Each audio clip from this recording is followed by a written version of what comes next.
क्या आपने कभी किसी महिला को मैसेज भेजा है, फिर घंटों या दिनों तक अपने फोन को घूरते रहे हैं केवल एक शब्द का सूखा जवाब पाने के लिए, या इससे भी बदतर, पूरी तरह से चुप्पी? आप इंतजार करते हैं, आप बहुत सोचते हैं, आपको आश्चर्य होता है कि क्या आपने कुछ गलत कहा है, और अंततः आप उसे फिर से मैसेज करने के लिए मजबूर महसूस करते हैं, बस चुप्पी तोड़ने के लिए, बस महसूस करने के लिए कि आपको देखा जा रहा है। अगर यह आपको परिचित लगता है तो आप अकेले नहीं हैं। यह एक शांत संघर्ष है जिसका सामना कई पुरुष करते हैं। वे आगे बढ़ते हैं, वे रुचि दिखाते हैं, वे प्रयास करते हैं, लेकिन एक महिला को अपने करीब लाने के बजाय वे महसूस करते हैं कि वह और दूर जा रही है।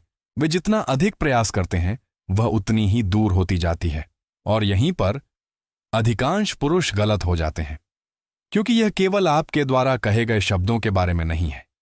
यह इस बारे में है कि आपके शब्द उसे कैसा महसूस कराते हैं। अधिकांश पुरुष इसे महसूस नहीं करते हैं। वे तार्किक, विनम्र, यहां तक कि दयालु संदेश भेजते हैं, लेकिन वे भावना को जगाने में विफल रहते हैं। वे जिज्ञासा, तनाव या इच्छा को प्रज्वलित करने में विफल रहते हैं, और भावना के बिना आपके शब्द पृष्ठभूमि शोर में विलीन हो जाते हैं। यह आकर्षक या चतुर होने के बारे में नहीं है, यह जागरूक होने के बारे में है, यह उपस्थिति के बारे में है, और यहीं पर स्टोइक दर्शन आपका सबसे बड़ा सहयोगी बन जाता है। स्टोइक ने हमें केवल उसी पर ध्यान केंद्रित करना सिखाया जिसे हम नियंत्रित कर सकते हैं। आप यह नियंत्रित नहीं कर सकते कि कोई व्यक्ति कैसे प्रतिक्रिया देता है। आप यह नियंत्रित नहीं कर सकते कि वह कितनी तेजी से उत्तर देता है, या आपका संदेश पढ़ने के बाद वह किस मूड में है। लेकिन आप यह नियंत्रित कर सकते हैं कि आप कैसे दिखते हैं। आप अपने इरादे को नियंत्रित कर सकते हैं। आप अपने शब्दों के पीछे की ऊर्जा को नियंत्रित कर सकते हैं। टेक्स्टिंग केवल संचार नहीं है, यह प्रक्षेपण है, यह प्रभाव है, यह नेतृत्व है, डिजिटल रूप में अनुवादित। इस वीडियो में हम 3 शक्तिशाली टेक्स्टिंग सिद्धांतों को तोड़ने जा रहे हैं जिनका महिलाएं विरोध नहीं कर सकती हैं। ये नौटंकी नहीं है, ये मनोविज्ञान, भावनात्मक बुद्धिमत्ता और कालातीत स्टोइक ज्ञान में निहित है। जब आप उन्हें लागू करते हैं तो आप ध्यान आकर्षित करना बंद कर देंगे और सम्मान प्राप्त करना शुरू कर देंगे। आप अधिक टेक्स्टिंग करना बंद कर देंगे और वास्तविक संबंध बनाना शुरू कर देंगे। तो सवाल यह है, आप स्क्रिप्ट को कैसे पलटते हैं और गतिशीलता को कैसे बदलते हैं? आइए पहले सिद्धांत से शुरू करते हैं। 1. जिज्ञासा जगाने वाले संदेश। जिज्ञासा मानव मनोविज्ञान में सबसे मजबूत शक्तियों में से एक है। जब कोई चीज आपकी रुचि जगाती है तो आपका मस्तिष्क उसे जाने नहीं देता।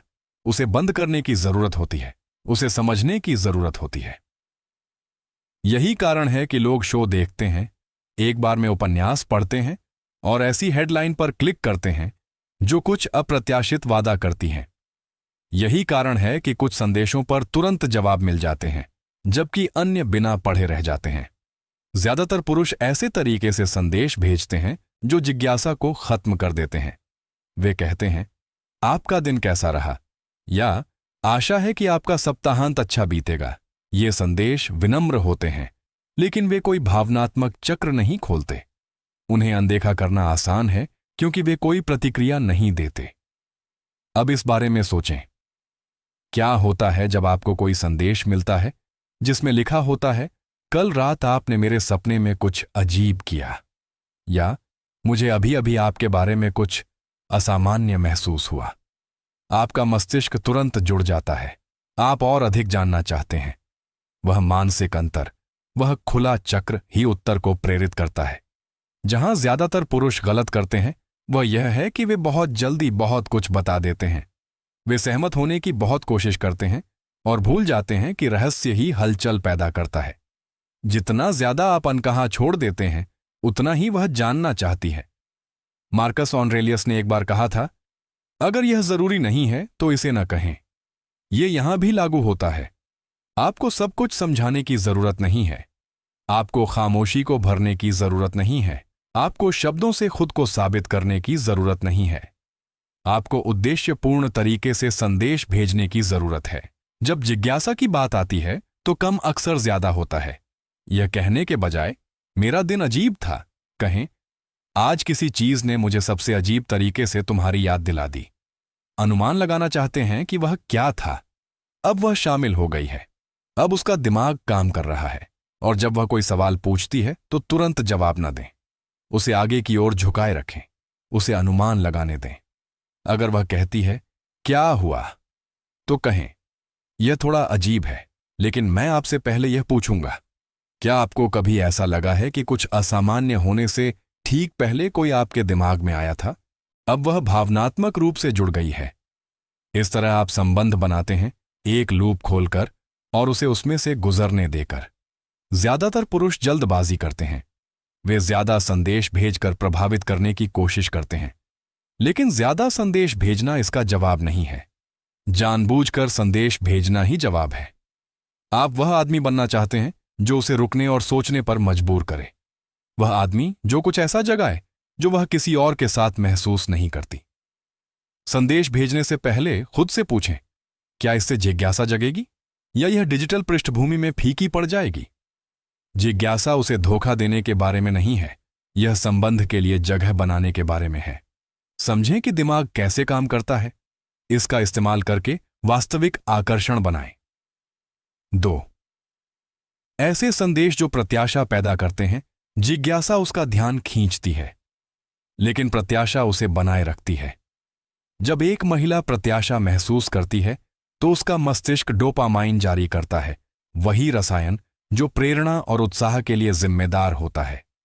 यही कारण है कि लोग जन्मदिन, आश्चर्य और छुट्टियों का इंतजार करते हैं। यह सिर्फ घटना नहीं है, यह किसी अच्छी चीज के इंतजार की भावना है। ज्यादातर पुरुष बिना एहसास के ही प्रत्याशा को बर्बाद कर देते हैं। वे बहुत जल्दी बहुत कुछ बता देते हैं। वे कहते हैं, मैंने हमारे लिए कुछ योजना बनाई है, या मैंने आज तुम्हारे लिए कुछ खरीदा है। ये अच्छे इशारे हैं, लेकिन इनमें निर्माण की कमी है। कोई तनाव नहीं है, कोई चिंगारी नहीं है, सिर्फ जानकारी है। इसके बजाय यह आज जमाए, मैंने आज कुछ ऐसा देखा जो मुझे तुम्हारी याद दिलाता है। क्या तुम अनुमान लगाना चाहते हो कि वह क्या था? अब वह व्यस्त है, अब वह सोच रही है, अब वह आपके संदेश में निवेश कर रही है, भले ही उसने अभी तक जवाब न दिया हो। स्टोइक ज्ञान संयम सिखाता है। एपिक्टेटस ने कहा कि हमें संतुष्टि में देरी करनी चाहिए, क्योंकि सच्ची शक्ति आत्मनियंत्रण में निहित है। जब आप थोड़ा सा भी पीछे हटते हैं, जब आप उसकी कल्पना को अपने साथ काम करने देते हैं, तो आप इच्छा को सक्रिय करते हैं। अगर आप कहना चाहते हैं, मुझे तुमसे कुछ कहना है, तो इसके बजाय अगर मैं तुम्हें बताऊं कि मुझे तुम्हारे बारे में अभी क्या पता चला है, तो तुम मुझ पर विश्वास नहीं करोगे। सुनना चाहते हो? इस तरह का संदेश उसे सोचने पर मजबूर कर देता है। यह मानसिक रूप से उलझन में डाल देता है। और जब वह पूछे तो उसे यूं ही मत बताइए, उसे अनुमान लगाने दीजिए। कहो, मैं तुम्हें बता सकता हूं, लेकिन इसमें मजा कहां है? पहले एक अनुमान लगाओ। यह चंचल चिढ़ाना आपकी उपस्थिति को यादगार बनाता है, और यादगार आकर्षक होता है, क्योंकि दिन के अंत में लोग शब्दों को याद नहीं रखते हैं, वे याद रखते हैं कि आपने उन्हें कैसा महसूस कराया। अगर आपके संदेश भावनात्मक प्रत्याशा पैदा करते हैं, तो वह आपके अगले संदेश के लिए तरस जाएगी। इसलिए नहीं कि आपने सब कुछ दे दिया, बल्कि इसलिए कि आपने बस इतना ही दिया। 3. तारीफ जो वास्तव में काम करती है। अधिकांश पुरुष मानते हैं कि तारीफ एक महिला को जीत लेगी, लेकिन सतही चापलूसी शायद ही कभी प्रभाव डालती है। उसे यह बताना कि वह सुंदर है दयालु लग सकता है, लेकिन अगर वह इसे हर दिन सुनती है तो इसका कोई मतलब नहीं रह जाता। यह पृष्ठभूमि का शोर बन जाता है। सच्चा संबंध हर दूसरे आदमी की कही गई बातों को दोहराने से नहीं आता है, यह देखने से आता है कि दूसरे क्या नहीं देखते हैं। सेनेका ने कहा कि हमें उस चीज की प्रशंसा नहीं करनी चाहिए जो आम है, बल्कि उस चीज की प्रशंसा करनी चाहिए जो दुर्लभ है। और सुंदरता, हालांकि सराहना की जाती है, आम है। जो दुर्लभ है वह उसका दिमाग है, उसकी ऊर्जा, उसका दृष्टिकोण। उसके रूप की तारीफ करने के बजाय उसकी जागरूकता की तारीफ करें, उसके प्रयास की, दूसरों पर उसके प्रभाव की। कहें, मुझे पसंद है कि तुम दुनिया को कैसे देखती हो। ज्यादातर लोग इतनी गहराई से नहीं सोचते। या तुम्हारी मौजूदगी शांत करने वाली है, जैसे तुम्हें कमरे में ऊर्जा बदलने के लिए ज्यादा कुछ कहने की जरूरत नहीं है। इस तरह की तारीफें अलग तरह से होती हैं। वे बताती हैं कि वह कौन है, न कि सिर्फ वह कैसी दिखती है। और यह शक्तिशाली है। समय भी मायने रखता है। तब तक प्रतीक्षा करें जब तक वह कुछ सार्थक साझा न करे, फिर उसे वापस दोहराएं।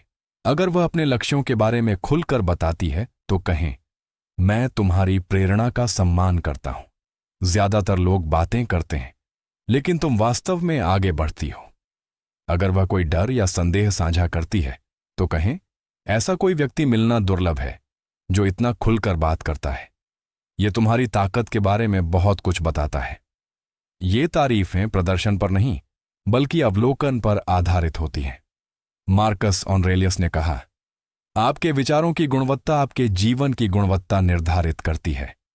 आपके शब्दों के लिए भी यही सच है। जब आप इस बात पर ध्यान देते हैं कि उसे क्या खास बनाता है, तो आपके शब्दों का वजन बढ़ जाता है। जब आप उसकी सोच, उसके मूल्यों या उसके व्यवहार की प्रशंसा करते हैं, तो आप अपनी भी प्रशंसा करते हैं। आप सुंदरता के पीछे नहीं भाग रहे हैं, आप गहराई की ओर आकर्षित होते हैं। यह आपको दुर्लभ बनाता है, और महिलाएं दुर्लभ को नोटिस करती हैं। इसका मतलब यह नहीं है कि आप उसकी खूबसूरती की तारीफ नहीं कर सकते। इसका मतलब यह है कि जब आप तारीफ करें तो उसे खास और ईमानदारी से करें। आप सुंदर हैं नहीं, बल्कि आपकी मुस्कान में कुछ शांति है, या आप जिस तरह से खुद को पेश करते हैं वह आत्मविश्वास से भरा है, शोरगुल वाला नहीं। और यह सबसे अलग है। ज्यादातर पुरुष स्वीकृति पाने के लिए तारीफ करते हैं, लेकिन समझदार आदमी समझदारी दिखाने के लिए तारीफ करता है। वह ध्यान आकर्षित करने की कोशिश नहीं कर रहा होता, वह पहचान देने की कोशिश कर रहा होता है। इसलिए याद रखें, प्रभावित करने के लिए तारीफ न करें, अपनी बात कहने के लिए तारीफ करें। अपने शब्दों से दिखाएं कि आपके लिए क्या मायने रखता है, और वह आपको अलग नजरिए से देखने लगेगी।